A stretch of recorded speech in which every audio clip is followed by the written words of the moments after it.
Intuitiveness. Intuitiveness. Anybody that says they know they're going to sell 104 million albums or whatever it was, are lying. You don't do that. You make something that you love, man, and makes you get goosebumps. That's what I do.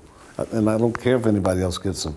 The worst thing would happen to me was to make a record that they say, okay, these people over here like this, these people here like this, they like that, and I go do that, and then they don't like it. And I don't like it either. That's a disaster. No. I want to get something I love, you know. And if I get we went to 800 songs to do Thriller, to get 9 songs. And then at the end of the road, what we do is once I get those 9 songs on their feet, I give a very honest moment with myself and say, okay, in the 9 songs, relatively, what are the 4 weakest? It's a hard decision, but you have to really be real. And musically, you know. And you take those 4 out, and for a lot of them were hits, you know. One was Mike Cimbello had Carousel in there, which we substituted with Human Nature, and we added Lady in My Life, wrote PYT, and added Beat It and Human Nature. And that together with Billie Jean, and don't start in something and Thriller, it's over, you know, because you got to. There's a technique that I use in the studio that I could share with the world. It's you don't even have to be in a studio at all to start off. It could even be based on the listening of a favorite song. So I think of a song as the beginning of it here and the end of it here. Let's say it's a 3.5-minute song. And I treat every little part of the song like it lives in a little compartment, a little box. So the intro, it gets a little box. And then the verse, and then maybe a little re-intro, another verse and a chorus, whatever the arrangement might be. So every little section gets a box. And then from any given box, you can have a thought bubble extension. So I put a little stick in the bubble, and I write something in the bubble that's significant to the song, and something I want to come back to perhaps a lyrical moment or a BPM measurement. So the boxes are in the middle, and each box gets a time. You know, the intro starts at 0, and then maybe the verse is at 22 seconds, and blah, blah. So every box has a time, and then you do your thought bubbles on a piece of paper maybe this big, and the arrangement lives in the middle, and then your thought bubbles eventually cover the entire page, because then they have little comments and ideas in them. And what's nice about this is you put it up on the wall, and it becomes public information to the room. Somebody in the back hears a funny note they want to come back to. They look at the chart and they say, okay, I need to come back to the second verse. The 4th bar of the second verse has something a little funny that I'd want to change. So that becomes a repair point. Maybe we make a thought bubble to refer back to that moment that the bass player was talking about. So you have a nice graphic display of a song, and it makes for a nice communication system. And this has been, I mean, what I started to say at the beginning was you don't need to be in the studio working on a project to get good at laying out a graphic display of an arrangement. So when you do get to the studio, you've got experience of writing these things out, and it becomes a point of reference, and so we can have an intelligent conversation about the song, and that's not just something that you hear, and it's like absolutely mathematical display of the song, and then the thought bubbles are ideas and what you like to do with the song. Nice way to work. I've had to adapt the way that I work so that I'm recording into digital Pro Tools, and then mixing down basically and staying only digital. It was a fight for that, but I've overcome it. Now I'm embracing, mixing in the box. But then I'm also incorporating new technology, which is bringing back some of the analog into this chain, and doing analog summing and outboard equipment for stereo bus compression equalization. So that gives me the best of both worlds, I think. Okay. And then the next step for me then is to continue to learn. Every new plugin that comes out is like, how can I use this? Every plugin seems to get better and better. So before there were not any good reverbs. Now I think that there's several really great plugin reverbs. But I also feel it's important to get your hands dirty when you're working. And I want to build equipment that makes sound. I want to build things that will capture the sound, even if it's just made out of parts you find at the junk shop, you know? Yeah. So I want to always incorporate found items into the recording. And that's my own special flavor that I add to the sessions. I like. So we'll be recording this weekend. And I found this in a shop in town here when I was wandering around yesterday. And I remember one of these, like in my grandma's house. Yes, right? Yeah. But did you know that it makes a fantastic microphone if you just undo this and take this is the microphone element right here. It's a carbon button. And you can rewire it so that it can go into a microphone cable and into the console. Wow. So that's what we'll do this weekend. And it makes a fantastic microphone, and there's all kinds of fun things that you can use that gives you different sounds, not typical sounds. Yeah. Typical sounds can be boring and lazy. Okay. So let's make something new. Doing something totally different. I'm trying to like make it like a university, you know what I'm saying? Like really like some Professor Charles kind of type of thing, like showing the future of like how you do music, showing them how to do music, not just putting out just music. I want to have a school. Like, you're trying to raise them right. Yeah, you know, let them still be what they do, but show them like, and you still popping at 26. It's like, okay, we got to change. And what do you think you got to change? You know, like say both of them, they popping around 28, 29, right? I ever sit down and like, we can't do the same type of music we were doing. Y'all can't. Y'all 29 years old. Like, we can't talk about the same thing. And then they'll probably be like, you're right. And that's the difference. We don't have guidance.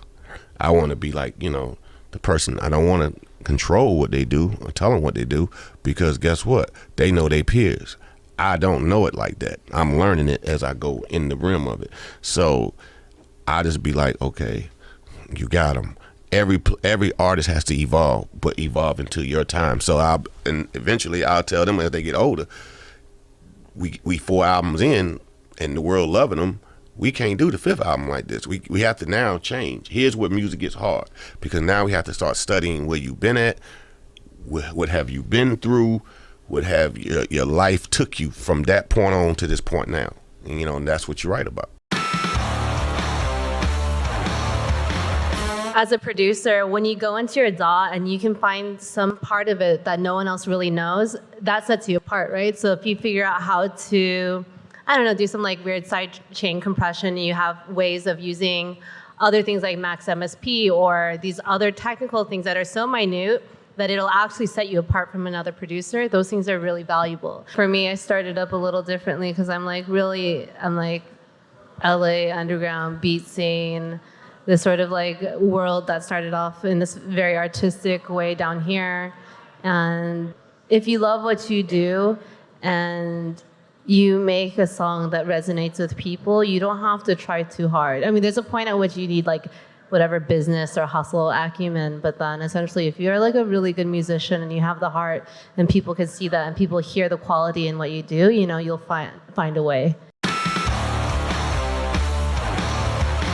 The coolest thing about making records and having a job involved with making records, which isn't really a job at all, is that no matter how much you learn about techniques and no matter how much experience you get under your belt, the thing that makes music kind of magical is elusive and not within our control, really. You set up the room and you hope that lightning strikes. And the best that experience and knowledge can bring you is that when it strikes, you make sure you capture it and that you know what to do with it. But you can't make the lightning hit the room. So I think all the greatest artists I've ever worked with, ever been involved with, they will all, to a man, say, well, I didn't write that song. That song came through me.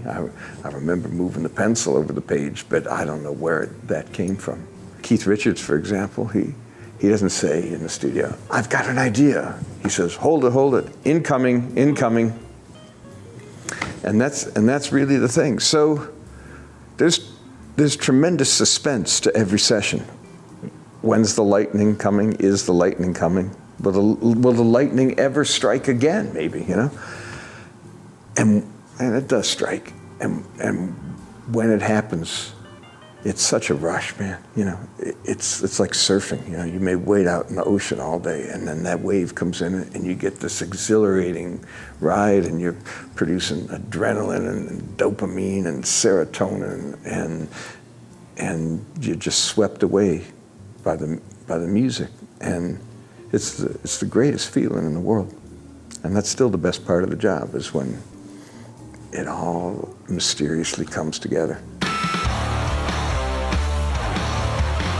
The most fun for me of anything is going into a great recording space with musicians and singers all doing it at once, and have it, they play the song and they all come in and they go, yeah, that's it.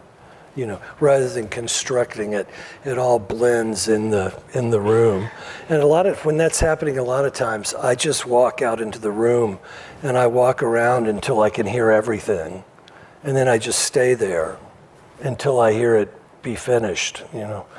And there's something about that that's much more real than putting down a drum beat, putting down a clock, and then putting down an instrument that plays along with the clock, etc. You know, and 3 weeks later or 3 hours later or whatever it is, you have a song or a piece of music. But there's not the thrill of it. There's not the thrill of creation that there is when it all.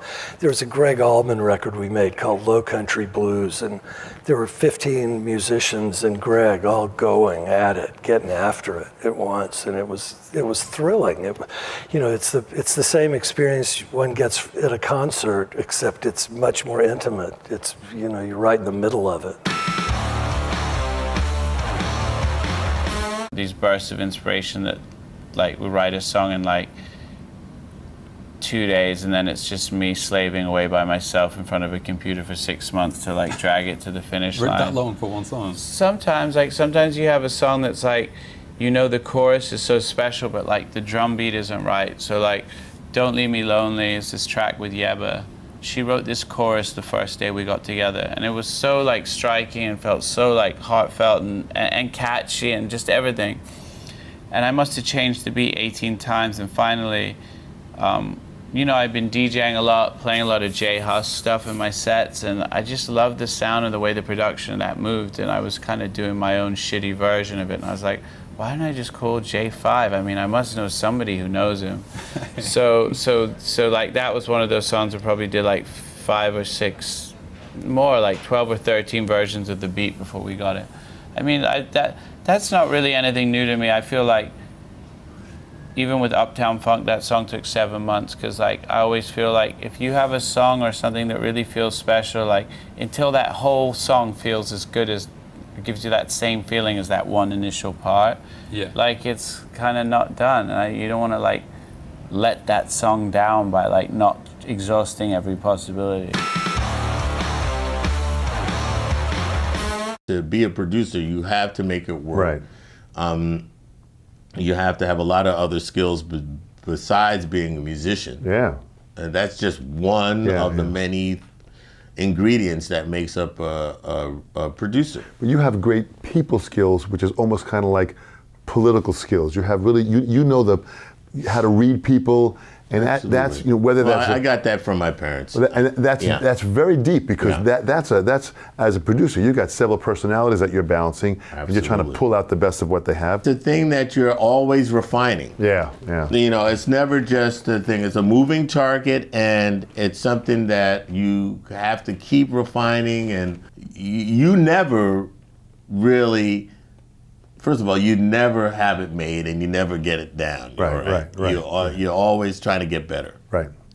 And sometimes in this business, you're only as good as the last thing you did. Right.